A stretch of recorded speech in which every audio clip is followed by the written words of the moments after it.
Bonjour et bienvenue dans ce nouveau vocal. Aujourd'hui, j'ai envie de vous parler de procrastination. J'en ai déjà un petit peu parlé sur Instagram. Et je trouve que c'est un sujet qui est tellement vaste et tellement universel. Je pense que tout le monde a déjà vécu une situation qui parle de procrastination, donc je suis sûre que ça te parlera. J'avais envie de parler de procrastination déjà parce que je pense qu'on met un petit peu ce terme un petit peu à toutes les sauces et surtout je pense qu'on y met des significations derrière dans lesquelles en tout cas je ne me suis absolument jamais reconnue, ou en tout cas je suis déjà tombée dans le piège en pensant que ça pouvait être une solution et aujourd'hui je m'aperçois que vraiment pas du tout. Alors petit disclaimer, il est possible que vous entendiez beaucoup de bruit à l'arrière parce que je suis dans un lieu public. Voilà. Donc pour reprendre sur la procrastination, ouais, ce mot je trouve qu'il est un petit peu galvaudé. Et en fait ce qu'on met derrière souvent c'est des choses qui sont liées à le manque de discipline, le manque de motivation, qu'on n'est pas suffisamment rigoureux. En tout cas, moi, c'est énormément ces termes-là que je me suis imposés. Et du coup, ça crée énormément de jugement. Je me jugeais déjà beaucoup moi-même. Et en fait, dans la procrastination, tout est un cercle vicieux. Si déjà le simple fait même de procrastiner, c'est déjà difficile pour soi. Et en fait, si tu rajoutes une couche de pression derrière sur le fait que c'est pas correct ce que tu es en train de faire, que tu devrais au contraire te fixer des objectifs, être beaucoup plus rigoureuse, être beaucoup plus disciplinée, beaucoup plus motivée, que c'est pas normal que ça t'arrive. Souvent, la procrastination, ça touche des sphères de nos vies qui sont hyper importantes, sur lesquelles on est vachement investi et qui touchent des choses qui sont entre guillemets positives. Donc, évidemment, ça touche aussi beaucoup de choses qui sont négatives. On peut repousser ses tâches ménagères parce qu'on n'a pas envie, on peut procrastiner de faire sa lessive, etc. Mais enfin, c'est pas tout à fait l'objet de ce podcast-là. En tout cas, là où je veux t'amener, c'est que c'est pas le vrai problème. C'est pas le vrai problème en fait, ce manque de rigueur ou de discipline, c'est pas du tout ça. Peut-être que souvent quand tu procrastines, tu dis des trucs du style j'y arrive pas vraiment, je suis nulle, je suis incapable, je me fixe des objectifs et je les tiens jamais, je suis pas une personne rigoureuse, on peut pas se fier à moi, etc., etc. Ou en tout cas peut-être que tu vas pas dans des sous-couches qui sont aussi profondes, mais ne serait-ce que si tu penses que tu n'es pas capable ou que tu ne peux pas compter sur toi-même parce que tu ne suis pas des choses que tu t'es fixées et que du coup tu les procrastines, eh bien sache que non, ce n'est pas le cas, qu'il y a une autre explication, qu'il y a une autre raison derrière et que c'est pas tout à fait toi le problème. Ce que ça crée en fait quand tu es dans cette narration intérieure où tu parles de tout ce que ça crée de négatif chez toi, le fait de procrastiner, ce que ça crée chez toi, c'est énormément de frustration. Déjà, c'est difficile, encore une fois, de ressentir de la procrastination, de procrastiner de façon générale. C'est très difficile à vivre comme situation. On sait qu'on devrait faire quelque chose et merde, quoi, on ne le fait pas. Et ça crée beaucoup de frustration. Et peut-être quand même que tu te demandes, mais mince, alors putain, je me bloque toute seule. Je sais ce que je devrais faire. En plus, on est quand même une génération où on a tout à dispo. C'est-à-dire que si vraiment il y a quelque chose que tu veux mettre en place, à la limite, si le sujet de procrastiner, c'est parce que je sais pas exactement quelles sont les étapes par lesquelles je devrais passer pour arriver à là où je veux aller. On sait tous que maintenant, on a ChatGPT, on a Google, on a des milliards de comptes Instagram qui nous expliquent tout. On a à foison d'informations. Donc, c'est pas ça le sujet, encore une fois. Et donc, toute cette frustration que ça te crée, le fait de procrastiner, de savoir que tu procrastines, d'avoir le sentiment, l'impression que finalement c'est toi qui te bloques toute seule, finalement, ça te fait sentir que c'est toi qui as un problème, que t'es problématique en fait, et qu'il y a quelque chose chez toi qui va pas, et parfois même finalement tu finis par te résigner. Voilà, je suis comme ça, je procrastine, finalement je le ferai pas. Et tout ça, encore une fois, c'est très inconfortable comme situation, et en tout cas, moi quand je l'ai vécu, ça m'a donné une très mauvaise estime de moi-même. Et là où je veux t'amener, c'est que, je te le disais juste avant, mais la procrastination, c'est pas une question de flemme. C'est pas une question de manque de volonté. Ça n'a rien à voir. Et pour moi, si on te juge, ou tu te juges en te disant que la procrastination, c'est égal à de la flemme ou égal à un manque de volonté, j'ai envie de te dire faux. J'ai envie de te dire, arrête de penser ça tout de suite parce que ça ne t'amène rien. Vraiment, ça t'amène rien. En plus, c'est la réalité. Je veux dire, de penser ça, ça ne t'apporte aucune solution, ça ne t'apporte aucune ouverture finalement dans la situation où tu es déjà dans une situation où tu fais pas ce que tu devrais faire. Donc, de rabâcher ça, ça amplifie, ça entraîne encore plus la procrastination. Donc, déjà, non, ce n'est pas toi le problème. Mais par contre, ce qu'il faut entendre derrière. Et je pense à peu près comme toutes les émotions négatives, ou que tu ressens comme négatives en tout cas, toutes ces situations qui sont inconfortables, c'est toujours un signal. Mais vraiment, c'est toujours un signal. Et c'est pas forcément facile de l'entendre, de l'écouter, d'avoir envie d'aller regarder, mais c'est toujours un signal. Et là, le signal que t'envoie la procrastination, c'est le signal d'un manque de sécurité. Quand tu es prêt à faire des choses, généralement, c'est pas peut-être consciemment ce que tu te dis, mais ce qui se passe à l'intérieur de toi, c'est que tu es aligné, tout simplement.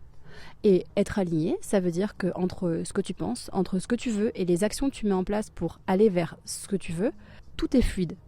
Parce que chez toi, ça crée une ouverture. Ça crée quelque chose qui dit « je sais ce que je veux ».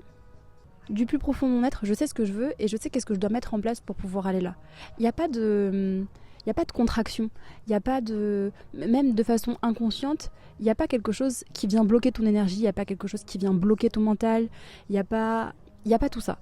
Il y a juste de la fluidité, il y a juste du flow, parce que, encore une fois, tu es aligné dans cette décision-là.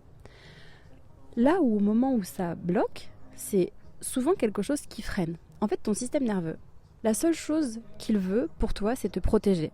Sauf que te protéger, c'est pas nécessairement avoir envie de te voir avancer dans la vie et réaliser tes projets.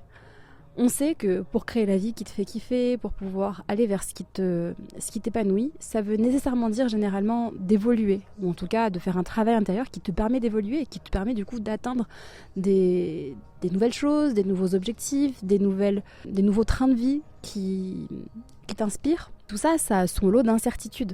Parce que si tu changes tes habitudes, si tu changes tes comportements, si tu changes ton train de vie, si tu changes même les plus petites sphères de ta vie, il y a toujours une part d'incertitude. Parce que tu changes tes habitudes, tout simplement. Il y a des choses qui sont des routines pour toi, sur lesquelles tu te poses plus aucune question. Ce qui pour toi est automatique. T'as pas à y réfléchir, tu le fais de façon automatique. Et du coup, t'as pas besoin de te poser 10 000 questions. Si tu vas vers quelque chose qui est nouveau, t'es obligé de te poser des questions. T'es obligé de trouver une nouvelle routine, t'es obligé de trouver de nouvelles démarches, t'es obligé de réfléchir davantage. Et tout ça, c'est hyper inconfortable. Même à toute petite échelle. À toute petite échelle, pour ton cerveau, ça reste inconfortable. Il y a du changement, il y a de l'incertitude. Et tout ça, ça peut l'inciter à freiner. Et quand il freine, qu'est-ce qu'il fait ? Il repousse, il évite. Et en fait, tout ça, pour toi, ça crée un sentiment qui est négatif. Mais lui, la seule chose qu'il essaye de faire, c'est de te protéger. C'est de la protection. Et donc, c'est important de comprendre encore une fois que t'es pas un problème et qu'il y a juste cette question de protection qui rentre en compte. Et une fois que tu la comprends, je trouve qu'en fait, c'est quand même vachement plus simple j'arrive toujours avec ça, mais ta casquette de la curiosité et de la compassion pour la regarder à l'intérieur.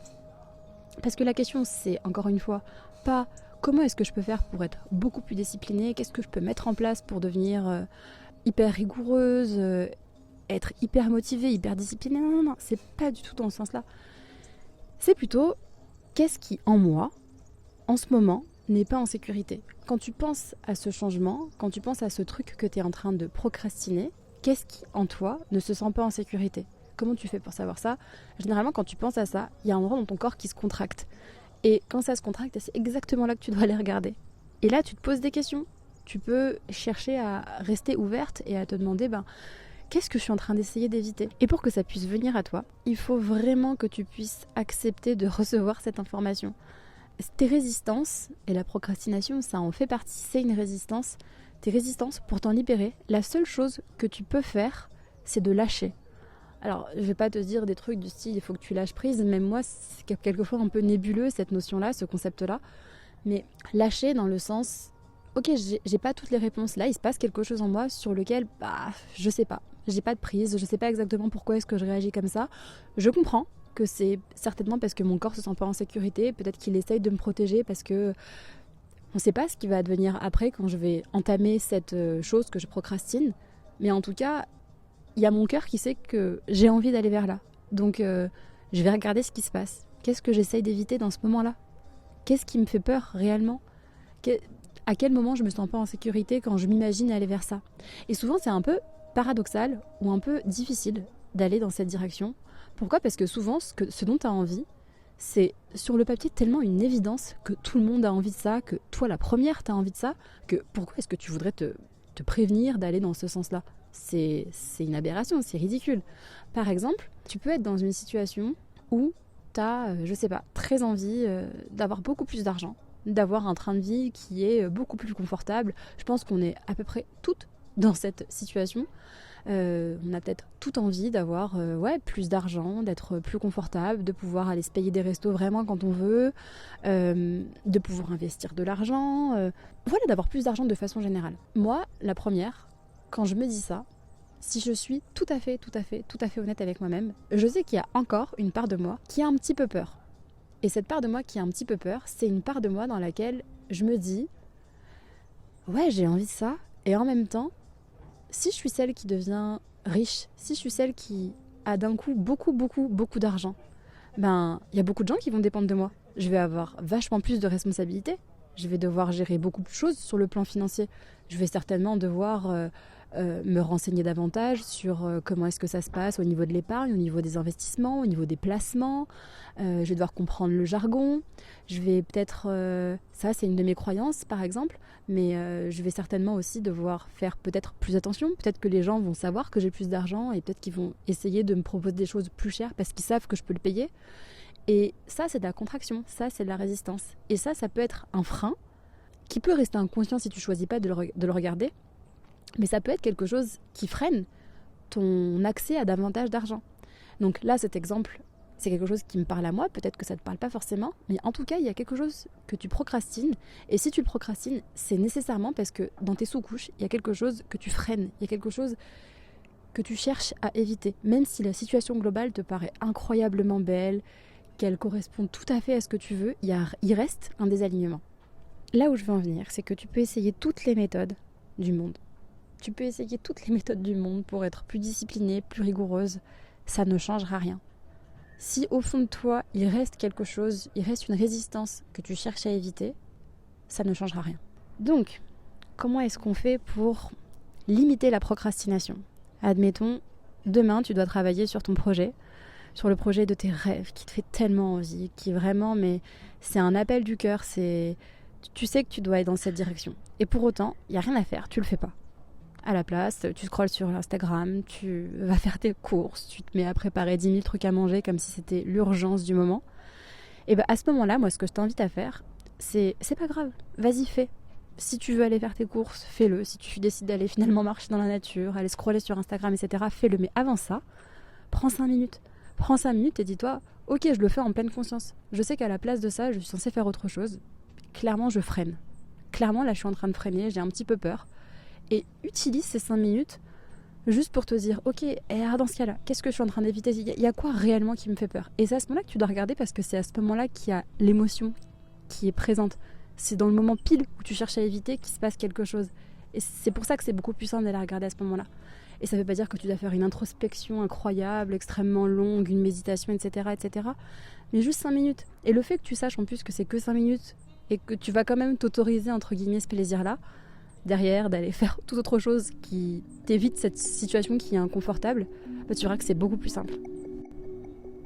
Si cet épisode t'a parlé, si tu te reconnais dans ce que je dis, déjà, sache que tu n'es pas seule. Et si tu ressens que tu as besoin d'y voir un peu plus clair, d'aller comprendre ce qui te bloque vraiment, sache que j'accompagne les femmes en coaching individuel sur ces sujets.